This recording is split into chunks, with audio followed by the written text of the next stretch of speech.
Ah, voilà, the chairs. Now, the chair is an interesting thing. The very first chair I did 25 in the Luxembourg Garden. This was the beginning. And it was with me a very darling friend of me, sourd-muet. You don't get it? Yes, deaf-mute. Yes. And making, you are crazy. Why are you doing this? And, I show you after. And after I finish, like, you did the right thing. Look this 25. Look the composition, absolutely modern. I have no idea this is modern. You know, I feel this way, I did this way. Now, Place de l'Opéra.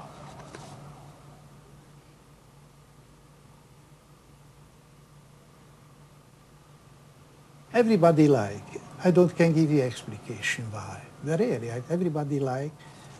Now, this is an amazing thing. I came over here in America and left every material in Paris. 27 later, after I had discovered my material, over 60% is broken this way. Can you imagine? This is the actual glass plate broken. This is a glass plate, maybe something fell over sharply, but this is not my merit. You understand? The accident helped. Yeah. Kertesz and his Hungarian wife spent many evenings at the Café du Dôme on Montparnasse. The Café du Dôme was the center of the world, point of view artistic. You meet everybody. Foreign correspondent, artist, sculptor, writer, everybody.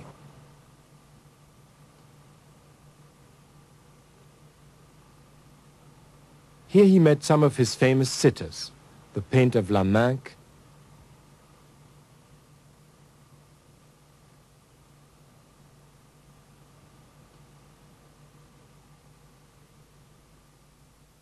the model Kiki,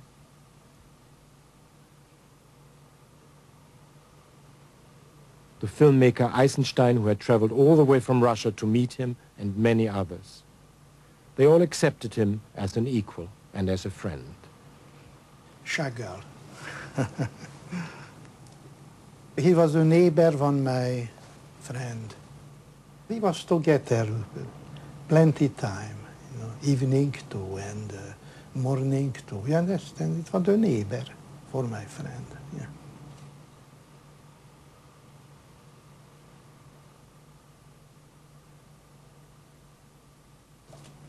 Mondrian, yes. He is the most realist what you can imagine. People judging, you know, with this line and form and etc. This is what I did. He liked it very well. This is a beautiful design, interesting design. What is characteristic for Mondrian too? He simplified, simplified, simplified. Instinctively, you see the composition in the spirit what he's doing around. The studio dictated. It was in his studio, they dictated. The form, the mur, you understand? Absolutely. Look, the happening dictating. This is what I am. The happening is dictating for you. You have a different feeling with the happening around, you know? It is in the bad and in the good the same. You know, a killer can be artistic too. You know? Colette. Look, with Colette, I made some portrait because she was an absolutely wonderful woman. Absolutely wonderful girl. They go over and you look at this.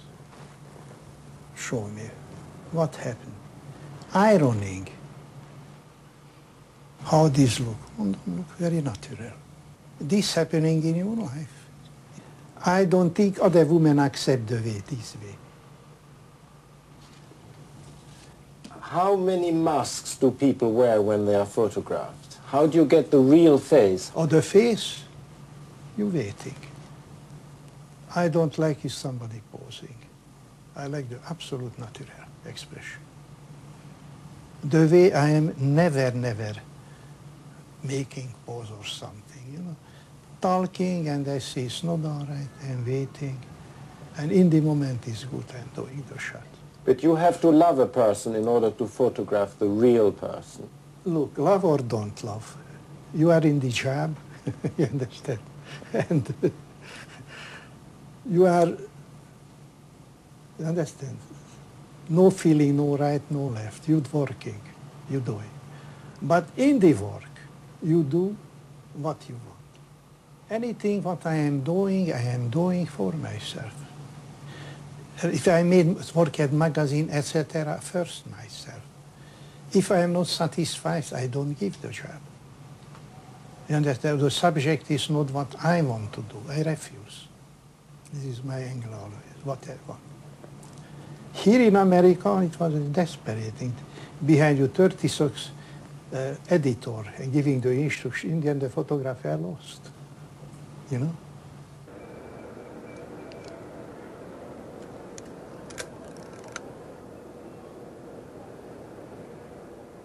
The fame of his photographs had traveled to America, and in 1936 a photographic agency persuaded him to go to New York.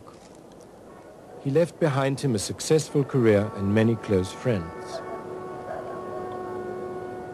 New York was a disaster.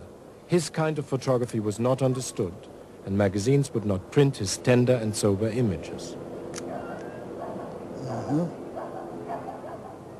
Kertesz, who had regularly contributed to German and French magazines, now found himself out of work. Trapped by the Second World War, he remained in what he considered a hostile world, a world where technical skill and perfection took priority over poetic vision. Nearly 30 years of frustration and misunderstanding followed, a bitter memory which still lingers on. If you want to learn writing or reading, you should learning the alphabet. And exercising day after this, writing, day after day, in the end you have a beautiful, very nicely made alphabet. But what you're writing with the alphabet, this is the important. The minimum for this American so-called photo artist was the maximum. Made photos technically super perfect, you understand? But expressed nothing. Of accidental one, had a good subject, killed with the details what you don't need for the picture. You need the projection, the picture, not the technique. You understand? This is what happened. Although very natural, my style was not accepted. You are too human. Your pictures tell too many stories. We have editors to do that.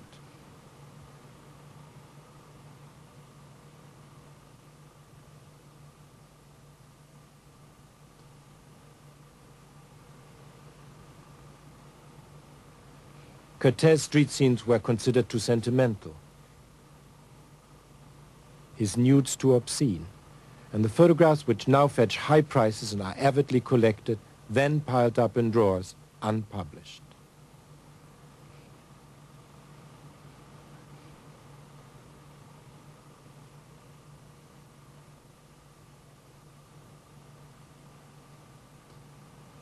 Kertesz's uncorrupted attitude and his freshness of seeing met nothing but indifference, an indifference which forced him further into isolation.